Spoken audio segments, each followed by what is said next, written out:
On the evening of Wednesday, the 2nd of September, the Badgingarra Community Hall hosted a well-attended industry-sponsored meeting on the issue of fracking.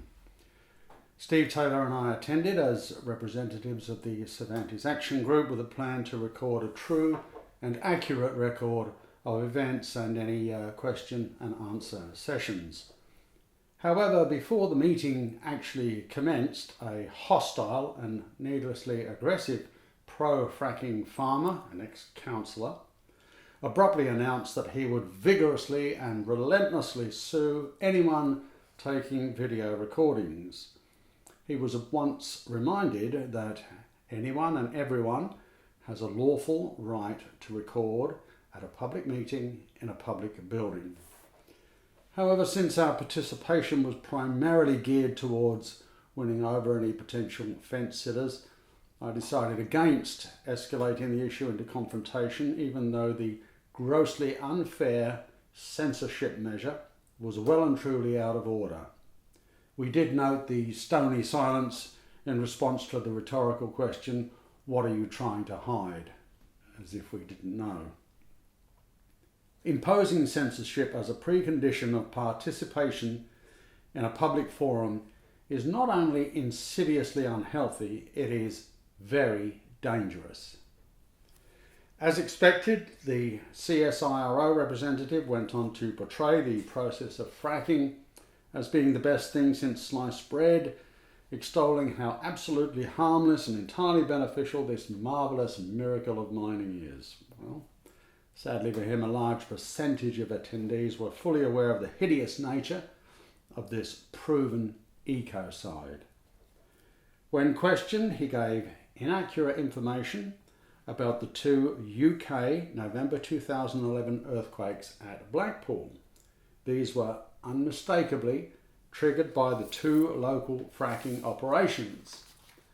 These incontestably triggered events are admitted by the industry as a matter of public record, but these established facts were flatly denied, insisting that the earthquakes had nothing whatsoever to do with fracking.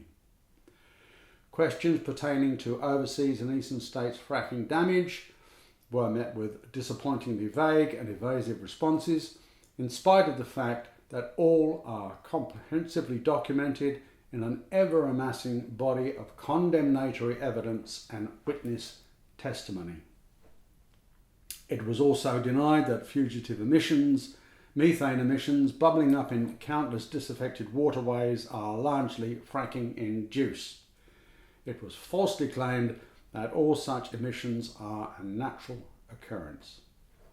Methane does indeed release naturally, but it happens on a minuscule scale and never to the massive and unrelenting degree of readily identifiable fracking emissions.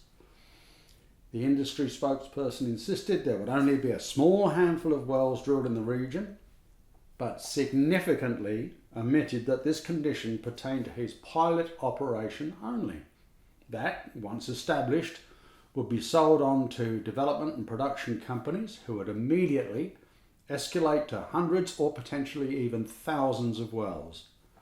This response from the industry was misleading. I quote from their manifesto. The Warrow 5 and Warrow 6 wells will be drilled 3.5k to the south and 1.5k southwest, respectively, of the previous wells on the giant Warrow field.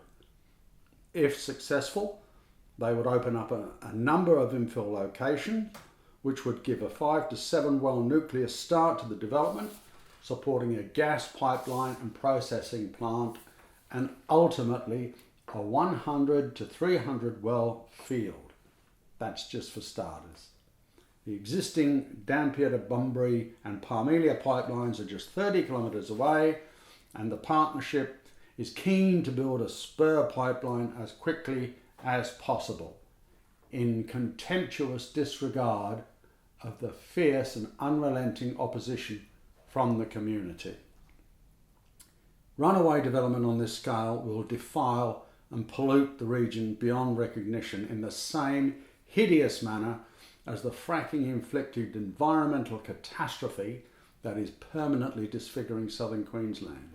And in addition to this, all climate science experts vehemently oppose fracking. Inflated estimates of job creation were untruthful, since once in production, wells only require a team of up to 10 specialised personnel who need to be imported from elsewhere. WA Parliamentary Member for Moore, Mr Shane Love, made the demonstrably invalid statement that social licence does not exist. Well, Shane, it does. This absolute falsehood reflects disregard for community concerns and unforgivable indifference towards the Cervantes and Jurien-based surveys of 98% absolute rejection. The overwhelming majority of residents do not want to live in a toxic gas field. This loathsome industry and its obscene production methods are not needed, not wanted, fiercely rejected and deeply resented. Having recently been visited by the WA Police to advise fracking companies were allocating specified locations where they would permit, I repeat that, these fracking companies would permit limited protest. Can you believe that?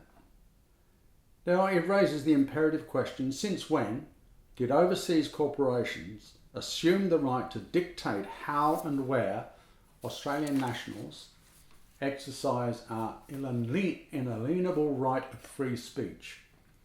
And who authorised the WA police to act as errand boys for rapacious fracking mining interests?